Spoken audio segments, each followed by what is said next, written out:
You're listening to the Bring the Thunder podcast, a podcast by fans for fans. Yes, you are. Oh, double time there. Sorry. Yes, you are, ladies and gentlemen. And welcome back to the Bring the Thunder podcast. Gabe, that's on me. Obviously, Thunder take down the Suns 136-109 in blowout fashion. Gabe, right hand up. We just did not see that coming. Satvir, I believe, did. Really quick box score stat watch here. For OKC, JDub goes for 28 in 20 minutes, four rebounds, 5 assists on 11 of 12. Also goes 2 for 2 from deep, which is great to see. One problem there, fellas. He doesn't make it out the game without tweaking the right hamstring. My heart is it's aching. This sucks. It seems to be something we can't shake with JDub, with everybody, with the whole team. He had, like I said, he has 28 points in 20 minutes. Looked really good in the fourth quarter against the Lakers. Looked perfect tonight. His shot was perfect. Getting to the rim, getting to the line, and then he gets injured. So quick thoughts on that before we finish the box score read, fellas. I mean, just looking at the way he walked off, I'm trying to be hopeful and say that it didn't. I mean, I don't think we've got any news on it yet. It didn't look like he was in aching, devastating pain. It didn't look to me like it was the worst. Like I'm hopeful. I'm not feeling like this is going to be the kind of thing where he's going to miss another month. Like we kind of said this before, Joe, in the pregame, he was probably not going to play the next game anyways, just to be safe, just to keep it, in peak condition. That's going to happen for sure now. I mean, obviously we know how that's going to go, but honestly, knock on wood, I'm not terribly concerned about it. I'm really not. I mean, it didn't look bad. It didn't look like he was just devastated.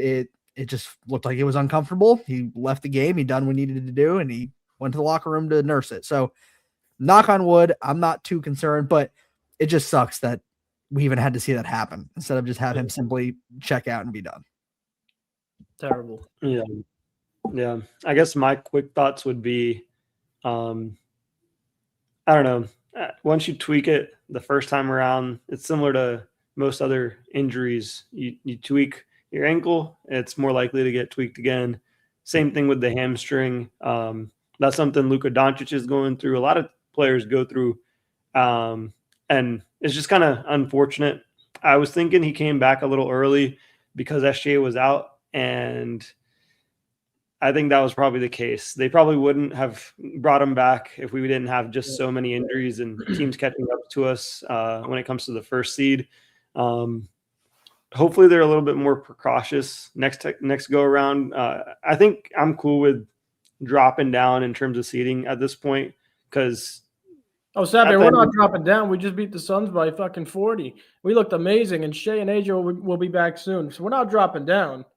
It's just unfortunate. I get it, Joe. I get, we want to keep the 1 seed. We want to chase, everything. And I just think we should be just trying to get ourselves into a good spot post All-Star break. And then we still have a lot of basketball to be played. We're just kind of nearing the halfway mark. So I think it's just unfortunate, but he shouldn't be out too long, maybe a couple games after All-Star, and then we start seeing the full team back together. I'm just glad Chet's around, and this just means more Jared McCain minutes. So I'm excited for it. It does. And whoever's joining late asking, JDub tweaked the hammy again after his amazing performance tonight. I was watching him astonished. He looked perfect. Nothing ever happened. The wrist, the hamstring, and then, of course, he tweaks it at the end. Finished the box score read here. Chet goes for 13. Isaiah Hartenstein in 18 minutes goes for 8, 4, and 6. Doesn't miss a shot. The bench killed the Suns tonight. Jay Will off the bench, 11, 6, and 5. Wiggins, 12. Kenrich, 15. McCain, 12. Had 7 points in 100 seconds again, which is just absolutely what OKC needs. Comes in the game, finishes it off. Not finishes it off, but gives a really good burst of points. And then the big story, again, Gabe, is Isaiah Joe in 18 minutes goes for 21 points, 6 of 8 from deep. Ever since the McCain trade, both of them on the same lineup, they're both cooking, and it's no surprise. The spacing on the floor is amazing to watch. Your thoughts on Isaiah Joe tonight and just what he's been doing the last couple of days? Because I know what we talked about in the pregame show. Yeah, in the pregame show, I think one thing that I mentioned that we're kind of predisposed to think about Isaiah Joe from what we've seen is this idea of him being such a streaky shooter. And you never really know which version of Isaiah Joe you're going to get. And that's something that's kind of frustrating to have to deal with when he's supposed to be your sharpshooter. But from Isaiah Joe recently, 21 tonight, 19 against the Lakers, 21 against Houston, 22 against Orlando. On a heater. He's absolutely on a heater. And it's not one of those things where I think it is just pure streakiness.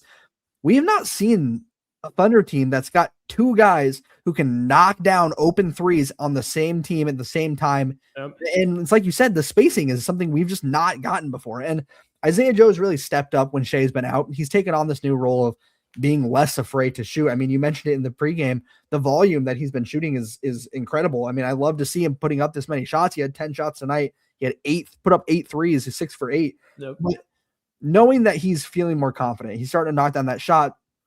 When Shea comes back, when AJ comes back, that makes me feel so much better because they're like when we need the three, and there have been so many times where we have needed the damn three and they have just bricked. We can feel confident about having two guys right now who both are really efficient catch and shoot 3-point shooters. And Isaiah Joe is proving his worth as we speak. And I'll get into Jared McCain. I'll get all into what we're talking about with him later because I'll get into that later. But just to top it off with what you asked, Joe, the confidence that Isaiah Joe is playing with right now is something that I love to see. I'm sorry I've ever doubted him. The streakiness is clearly not a thing right now. The confidence he's playing with is insane. Shout out Ousmane Dieng. Yeah, Mark. 17 points, Milwaukee Bucks taking down the Orlando Magic tonight. Really nice to see Us thriving. I want to see him continue to do that. But let's talk about the two guys. Because the more we talk about JDub, the more I'm going to get upset and I might start tearing on stream. So we don't want to do that. But let's talk about the two guys. It's Isaiah Joe and it's Jared McCain. These guys come in the game at the same time, and it's just electric offense. McCain, 5 of 8, 2 of 3 from deep, can ball handle, gets to the mid-range nice. He had 4 rebounds for a tiny guy. And obviously Isaiah Joe, 6 threes. Gabe, you mentioned it. When SGA and AJ come back and you have these two guys on the court with them, the defense is either giving up a layup or they're giving up a wide open 3, and these guys are going to knock them down. You also mentioned this is something we haven't seen. I don't think I've ever seen this in Oklahoma City Thunder history with two guys that could be lights out shooters on the court at the same time. I don't think I've ever seen that in Oklahoma City Thunder history. So maybe I caught myself watching the game and I feel like a lot of teams do have this type of offense, this type of shooting. For me, I was like, I've never seen this before. What are you guys? I'll go to Satvir first. Your thoughts on just these two, what they brought to the team together and then by themselves, and then, how do you see this working out? Because these guys are staying on the court, no questions asked. Yeah, I think appreciate. Hold up. Austin is back. Austin is back, baby. Shout out Austin Roberts joining the Bring the Thunder podcast YouTube membership. You're the man, Austin. If you guys haven't already, go over to the YouTube channel, grab a membership. We provide the most content, the best content for our members, and we love every single one of you very dearly and appreciate every single one of you as well. So shout out Austin. Welcome back. And Satvir, go ahead. Yeah, appreciate Austin for joining back up with us. Got a great binge-worthy playlist in the members exclusive over there. But to kind of get into Isaiah Joe and McCain, I think it's pretty simple, and it's directly correlating to how efficient JDub is because you're just so afraid of stepping off the shooters on both sides of the wings. I'm just going to be amazed watching SGA with floor spacing. Instead of us running that 1- and 2-man game with him and JDub, which we can also do, with having them in both corners, maybe Chet down low or even Chet spaced out in some form or fashion. I don't even know what the team would do in that case and scenario with them two, JDub and Chet, on the court with SGA. I think teams are going to get mind blown and going to be in a lot of trouble once that happens. But even without that being the case, I think even just having SGA or JDub out there with them, this spacing that opens up in the top of the key, close to the top of the mid-range where they really operate, that's the space that we need for both of them to be super efficient shooters. And that's kind of an issue that we've ran into in the playoffs where teams start, building a wall around that area instead of, worrying about the drives or anything. They're just like, we're just going to limit the mid-range because Shea's shot diet is so just heavily influenced from that area. And now that we have 3-point shooters that can spread the floor like this, like they can't stay connected the way they used to. And I think that's going to cause a lot of troubles for teams more so than what they've already seen. And I think this will probably jump us into a different level of stratosphere offensively because we've already been known as a historic defensive team. And I think we're going to be known as a historic offensive team, especially going into next season. I think this season is going to be more like trial and error. Going into the playoffs, we'll still dominate. But I think once we get a larger sample size, maybe post run here that we'll have, I'm super excited for next season now because with them, maybe alongside Topic running the second unit, like, oh my goodness, I can't even imagine the shot making that we'll have. So yeah, Gabe, I'm coming to you now. Same question, but I also just want to correct myself. It wasn't 100 seconds. It was Jared McCain in 1 minute and 15 seconds, 75 seconds, 8 points, 3 for 3, 2 of 2 from deep. I mean, your thoughts on the two of them? I mean, I kind of mentioned already my thoughts on Isaiah Joe playing with confidence now, but I want to talk about what McCain has shown me in the time that he's played with us. And one of the biggest things tonight that I noticed from him is, and I kind of noticed it the first game too, but dude, the hustle that he plays with is crazy. I mean, on defense, there were several times where I thought he was getting back on the other end. He kept trying to get the poke steal and sneak around to play some defense. Like, McCain brings so much energy that I didn't expect from him. Like, if you watch his tapes and watch his highlights from when he played in Philly, I think they straight up just they just misused him. They were underutilizing him. They were essentially pushing him further and further back down the bench. And I don't necessarily blame them because of the rising of, VJ Edgecombe. Like, I understand they have VJ, they have Maxey, but McCain is seriously an insanely talented player. I mean, yeah, for Daryl Morey to say that we think we're selling high on him is just crazy. I mean, that is insane because this guy's got so much potential. What he did tonight, just tonight alone, I mean, the efficiency, the three one of his threes tonight was deep. Yeah, right wing three. Really deep. That was an insane shot. Literally nothing. I mean, it didn't clank around. It was a perfect shot. What he brings to this team is what we've been complaining about throughout the entire season. And that's, I mean, I think back to the Heat game where we had the whole big discussion, or was it Raptors or Heat? Whatever. I think back to the game where we had the big argument about, does Shea keep kicking the ball if people aren't going to hit their shots? Right. McCain's going to hit his shots. And if he's off right now, Isaiah Joe certainly looks like he's going to hit his shots. And AJ Mitchell's not even back yet. So we talk about what that's going to mean to us when SGA's back. That's going to mean the world to have guys like that. Shea has never had this before. He's never had guys who night in and night out, he can rely on to hit threes. And let's say on an off night, McCain is not hitting his threes.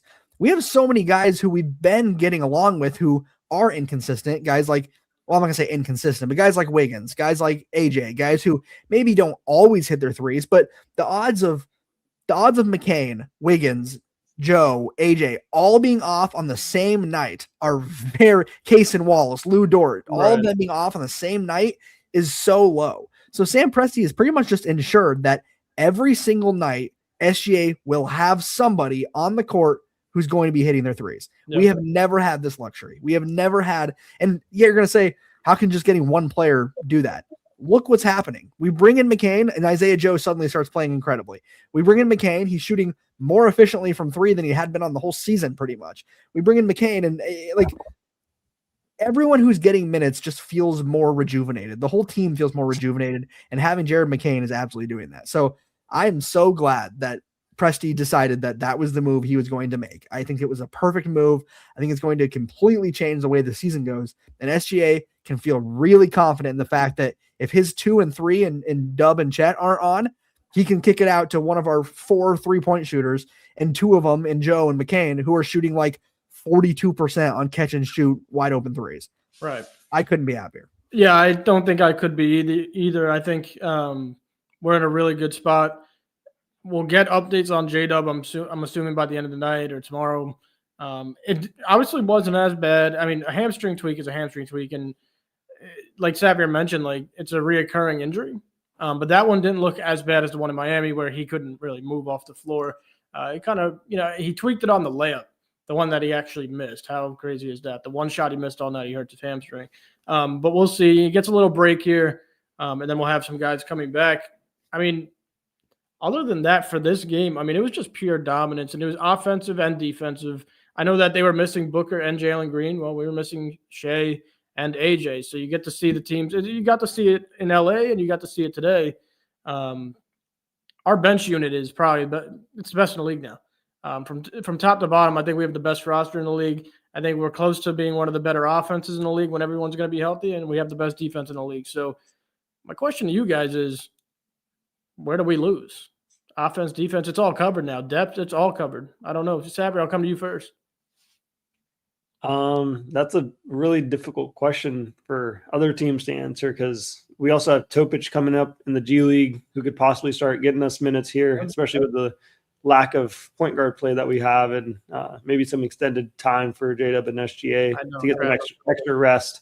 But if I'm a team game planning, I think the best game plan before used to be leave some of these guys open like Kaysen, Dort, and now they're not able to do that as much because if you're leaving, either of them open, it gives more ability for them to, get into the lane, do additional things. And I think that just creates pretty much wreaks havoc on teams. And that's really where Kaysen Wallace strives is, cutting to the basket. Lou Dort as well. He can get to the basket pretty well. So I think teams are in a tough spot. And I just want us to get healthy. That's kind of where I'm at. I don't think as far as deficiencies, we really have any. I think our member Mark has a really good point, and we can all talk about this. Mm-hmm. That's the only hole. That's the only one that I could see. I mean, Satvir, he makes mistakes sometimes, and I'm not going to blame him tonight for leaving JDub in the game for 20 minutes. Like, that's not his fault. But that's the one hole, Satvir. I think it's very minuscule of a thing because when it came down to coaching in the playoffs, he knew to get the lineups locked and loaded, and he played all the right rotations. There was moments where we had some weird losses and stuff in like the last couple of minutes.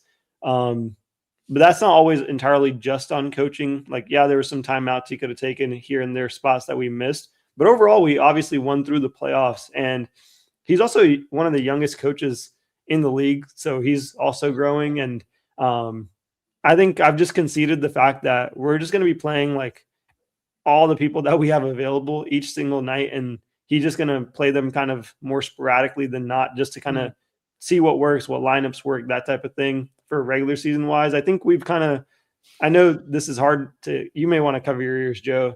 I don't think since the win record stuff happened, I don't even think we're going for 68, 65 wins. I think we're going to be on the lower spectrum of 60 wins, just trying to get by with a 1 through 3 seed and get to healthy behavior rather than more so prioritizing winning basketball games. That's just what it seems like from the coaching perspective, and that's what the organization prefers. So I think just moving forward, like regular season wise, I'm not going to critique his rotations in a regular season game because he clearly that's just what the game plan is. And I don't think they're going to change off of it. We've seen 2 years of it now, and this is the third year. And I've kind of gotten numb to the fact that I'm not going to ask him to play an 8-man, 9-man rotation when that's not going to ever happen. Right. Gabe, I see you kind of want to rebuttal on that 60 wins. I saw it in your face. I was more so nodding to Bengals asking if he could ask me something. All right, Bengals, do you have a question for me? No, he can type it. It's fine. I'm going to keep talking. He can type it. I don't know. I understand what Savir's saying. I don't think we will lose the 1 seed, frankly, but I don't think we're going to hit that 68 win mark. I don't think any team in the West is going to go crazy in that regard, but I feel confident enough about what I've seen from this team while being injured that they can hold on to the 1 seed. I like what I'm seeing from a lot of our other guys. We're getting the depth. I like where it's at. And if SGA is going to be back and SGA is going to be playing healthy, I mean, how many times have we said it? You put 4 guys around SGA and the odds are you're going to pull the game out. Like, I know there have been exceptions to that, but for how many games we've played, only 13 losses is certainly something that I'm willing to bet against, because that's not very many losses And some of those have come from the fact that we didn't have SGA. So that's kind of where I'm at right now. We're like, there's the part of me that agrees, Satvir. No, I do not think we're going to get the high 60s. That's unrealistic now. But do I think we'll lose the 1 seed? I don't. I feel confident, but I understand what you're saying. I do. And to answer what Bengals just said, how come you don't have a segment? I'm working on one, Bengals. I'll have one soon. Don't you worry. I'll have one just for you. Well, it's for everyone. But when I have one, I'll mention you, Bengals. Yeah, we have it coming. For me, I mean, I think we're just fine. I think the battle Satvir mentioned is just getting healthy and getting by. This team could get by with no SGA, no AJ Mitchell, no JDub. They've done it. They've played it. They just played a gauntlet. I'm going to try to explain this. Injured. They just played a gauntlet of Minnesota, Denver, Orlando, San Antonio, Houston, Lakers, Suns. They went 4-3. We talked about that gauntlet with all these injuries. They went 4-3. So I think we're just fine. And when we get healthy, we're gonna go right into the playoffs as the 1 seed. It's not gonna be anything crazy. That was the hardest part of the schedule for the whole season. What are we reading? Oh no, sorry, Unc. I disagree with that. Actually, Unc, no. I'm gonna hope you're trolling. Yeah, he might. I think he's definitely trolling. He's definitely trolling.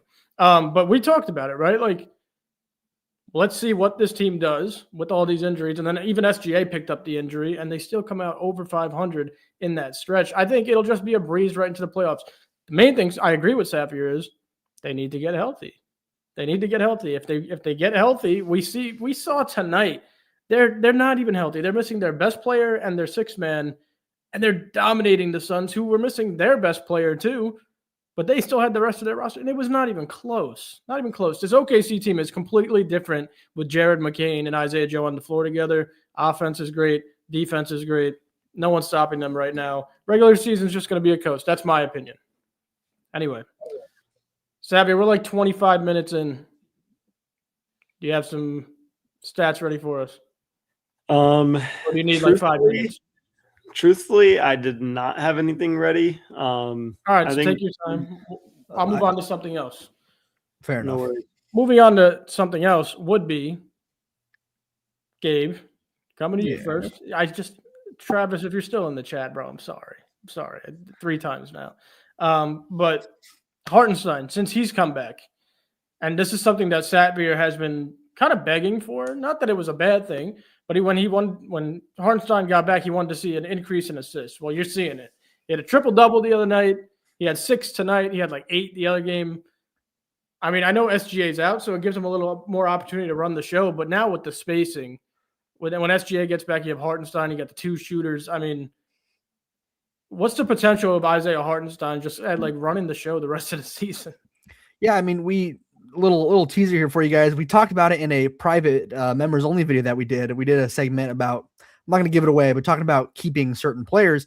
And one of the guys that I said I would have to keep is Isaiah Hartenstein. And it's because what he does for this team, his ability to play make, his ability to get the person, and this is often a football term, but he throws the players open. He throws his guys open. Mm-hmm. Like, he sees the cut and he puts it so far ahead that there is only one person who can get to it, and it's the person who's running full steam ahead, and it's always our player. So what you get from Hartenstein is seriously on par of like someone like Jokic, someone who is able to get his teammates open and get them the looks that they want. I mean, there are a few things that I'm beginning to enjoy more than seeing Hartenstein get the pass and dump it off between his legs to the guy cutting behind him into a 3. He had it with JDub tonight. He does it with Joe all the time. Yep. I just love that. That is such an effective method. And the way that Hartenstein, that's something else that's so underrated about him, dude. His screens are crazy. Isaiah Hartenstein, give me some Steven Adams PTSD watching this man just set the strongest screens. It's just so good to see. Like, I could not be happy. Kind of just like when you get hit by a Hartenstein screen, it's kind of just like, you know, that's exactly what it's like. It's exactly what it is like. It is just like that. I mean, that's probably how it feels. I'm really glad that we're using that now, but yeah, that's how it feels, Joe. The fact that was the first time we used that live, and we're talking about Isaiah Hartenstein. I mean, you can't get better, right? You can't get any better than that. I don't think you can. So that was perfect, Joe. Well done. Well done. Really quick before we head over to Satvir's quarter, I just want to double down like the lineups with him and the two shooters, and if it's AJ, if it's SGA, if it's Dub, that's a plus. Like McCain has been his plus minus have been plus 10 and higher every time he's been on the court as a Thunder, even in the loss against the Rockets. Isaiah Joe, since McCain's been there, it's a plus 8, plus 10 since McCain's been there. You had the other guys too. I mean, we're going to see some vintage OKC blowouts like we did last season, like we did tonight, the rest of the way, I believe, especially when we're playing the lower Eastern Conference teams like Satvir. I guess the last thing I want to say before we go to Satvir's quarter is we're going to get – well, I can't confirm that we're going to get healthy, but we have a massive opportunity to get healthy because when we have those lower Eastern Conference games, those lower Western Conference games, those mid-pack Western Conference games, we could just throw that bench out the whole game and let our starters play like 15 minutes, and it will still be a blowout the way I'm seeing it. Like, it looks like pure domination to me on the offensive end. McCain appearance on the show. Maybe we're trying to get in touch with him. We'll see. But now we're about 28 minutes in. So, ladies and gentlemen, it is time for – can't even find it. Welcome to Satvir's Quarter. All right, guys. For the stat of the night, this is by 3Cone on X. Isaiah Joe, last 5 games, splits 17 points per game on 49% shooting, 54-84 splits.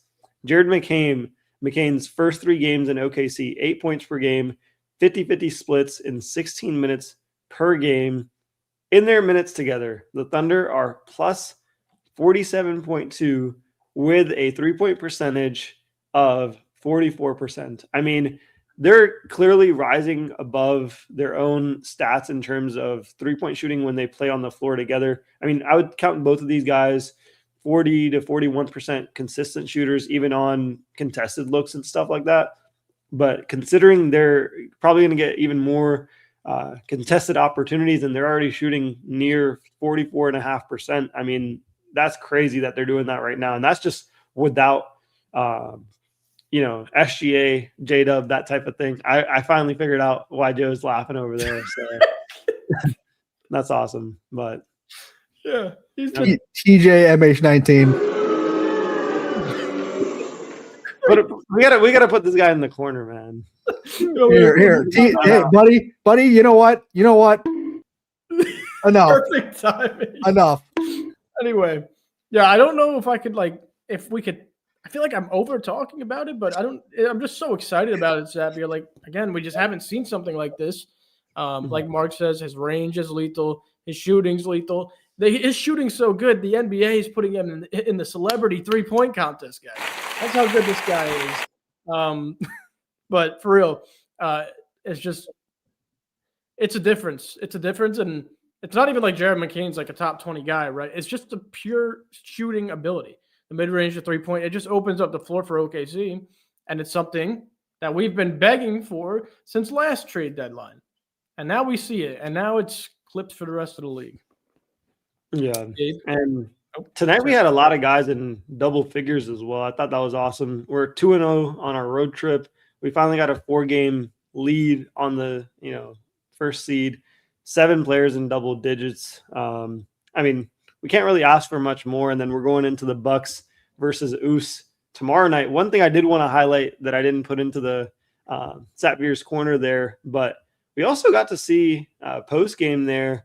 Current assistant coach for the Suns, Mike Muscala, was greeted warmly by Chet Holmgren, Lou Dort, Kenrich, Aaron Wiggins, Jay Will, and I think just the guys every time it's I don't really see this with other teams where assistant coaches or ex-GMs or ex-players kind of get together post-game. We see this really often with the Thunder and, the guys that have played with this core group. And I just love to see that everywhere they go, every city. Feels like we got a Thunder player somewhere out there, and they always end up kind of linking up post-game and laughing and whatnot. So super excited for Oos to join us in a post-game interview or something crazy like that. I'm not sure what'll happen, but I'm excited to see it.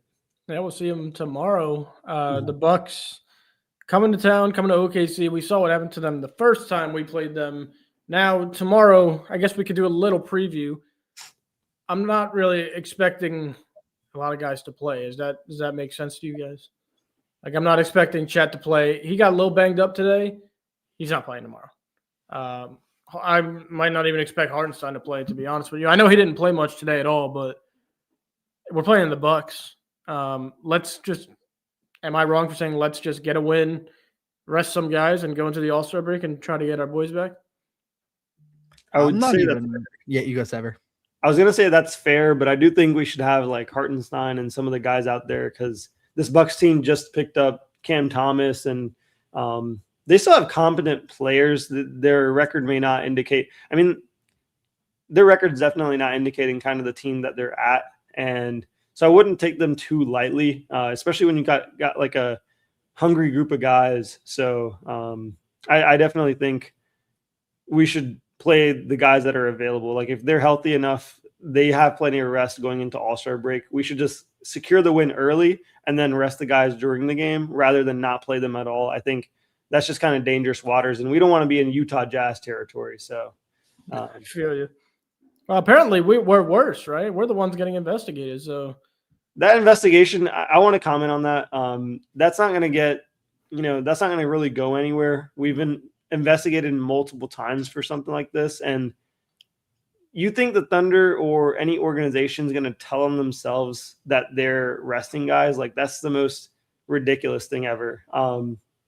If teams that are doing 10 times worse than we are still getting away with it, I doubt that we kind of get any real repercussions. And the most that they can do is fine us maybe $100K or something like that. Or they rarely. Go ahead. This guy's Silver's a jackass, and I'll tell you why. I gotta see. I get a little too excited. The Utah Jazz are tanking clear as day. We're the 1 seed in the Western Conference. Give us a fucking break. The Jazz are playing their guys for 3 quarters and then sitting them out in the 4th quarter. In total, they're winning through 3 and then sitting their guys out and losing games. Go to Utah, man. Hop off. Real, like it's getting out of hand. You're going to investigate a team that is 42-13, 43-13 after tomorrow at All-Star break. That's the team you want to investigate? Fuck off, dude. Jesus Christ. Sorry. Go ahead, Gabe. Yeah. Gabe, tomorrow. I wouldn't even be upset if we just rest everybody and don't win. Like seriously. Like Satvir was saying this earlier. There's nothing I'm prioritizing more than health right now. Like nothing at all. And if it means we drop a stupid game to an injured Bucks team, we drop a stupid game. We're not dropping. Like, we're not dropping. I'm just saying, like in that scenario, we're like Joe's not letting us drop, man. Joe's gonna intervene.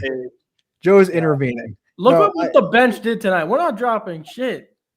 I truly am going to hope that's how. I think me and Gabe wouldn't be upset if we dropped the game. Essentially, I would get on this live tomorrow if we lost and be like, at least we didn't get hurt. Like, that's honestly a pro nowadays. So preach, Joey. That's crazy. I'd be fuming.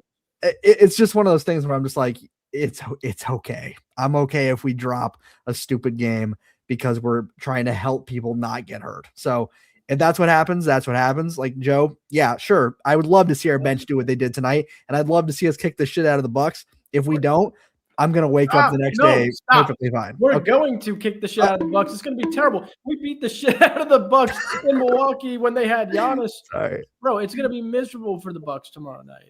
Look at what the bench is doing the last few games. It's not about, well, hopefully the bench turns up. No, they're going to because they have been every single game since the McCain trade, and that's the way it's going to stay, Gabe.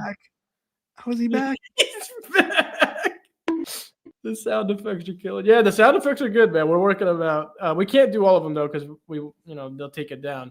Yeah, I was gonna say. Are you ending this? I'm not using anything that can get copyrighted. Don't worry. Yeah, I was gonna say let's not use the music tonight. I'm not using any music. I've figured out this game, but I'm being careful. I don't mind this. What the hell is Gabe talking about? Yeah, stop. I can't do that. All right, we're 35 minutes in, just about. There's not much from me other than this team's really good. They just I can't wait till after All-Star to watch some OKC basketball. Like, I haven't been this excited to watch a team in so long. One, either we're blowing teams out and it got kind of repetitive, or two, we've been so injured that we know we're going to lose. Mm-hmm. Now it's like we're blowing teams out, but I get to watch Jared McCain and Isaiah Joe snipe threes and Aaron Wiggins come off the bench for 12 and Jay Will hit threes again like it's last year and the starters go nuts and JDub's wrist looked like it never got torn. I mean, this was amazing tonight. Outstanding night for me. Do you guys have any final thoughts? I mean, you nailed it. That's all I was going to say is really like this was a fun game. Like even though it doesn't feel like it's that high of stakes given the injuries, it was a fun game. It was like JDub went on his own little like 17-point run in the third quarter. That was insane, by the way. When he hit the three out of the Hartenstein screen, I was like, okay, this dude is not going to miss. And then, tragedy. But outside of that, like, it's just so fun to have a bench that's like actually contributing. There's so many teams in the NBA who you watch them play and the bench comes in and you're like, okay, I don't say this, but I've heard, like, I'll be watching with friends. They'll be like, who is that guy? And I feel like OKC is not that way. Like, we have so many guys that are just so high value that people know who they are. If you put half our bench guys on a starting lineup on a different team, they're probably averaging like 20 points. So that's just, it's so fun having a bench that can go out and play this way. So that's where I'm at. Satvir, what do you got? I think I have 2 points here. We are the best dressed team in the league officially after acquiring Jared McCain. I would say we're the best looking podcast and Thunder players. We're the best looking group of Thunder players out there. And I guess my second point on this would be, man, Oos as our like 16th man off the roster is destroying the league. And I'm super excited that he got the opportunity and get to see him, tomorrow night or, play against us. But I think he's going to start proving, a lot. And I think the league's going to be kind of on notice in terms of how many guys we got stashed away. And I think I love the strategy by the Hornets picking up every Thunder player that they can. So the podcast got mad or I love this. We're messing up big time tonight. I can't lie. Joe, we're on the same mindset like so much tonight, Joe. I'm sorry. What we got? Oh, Austin mentioned this. Can he follow us on social media? Yes. Hit us up. Our socials are on the Instagram page, so you can follow us individually. DM us. We're always down to talk anything NBA related, Thunder related, or just, if you want to send us memes, that's even better. So, and Austin, get your ass on the podcast. We want to see you. The people want to hear from you. I'm sure Mark wants to hear from you. Leone wants to hear from you. Indy, when he's in the right state, he'll want to hear from you. But yeah, what did Jack say here? 15 minutes ahead of us. Would be doing triple that. Don't worry about trading us. Anyone who isn't happy. Yeah. All right. I think that's a good time to wrap it up here. 40 minutes in. Listen, last statement from me. I think we should rest the guys tomorrow. We're on Amazon Prime again tomorrow. Just fuck Adam Silver. Let's just rest all the guys again tomorrow on this nationally televised game. But for real, though, I want to thank everybody for tuning in. I want to thank all the members for sure. If you aren't a member yet, go over to the YouTube channel. Go check out the premium memberships. Get the one and get the middle one. Like, do yourself a favor. Get the middle one. We did a really cool members only video yesterday. I can't say anything about it yet, but it was one of my favorites so far. And yeah, if you like the video, subscribe to the channel, turn post notifications on. Me too, Bengals, and Thunder up, baby. Let's go. See y'all tomorrow night.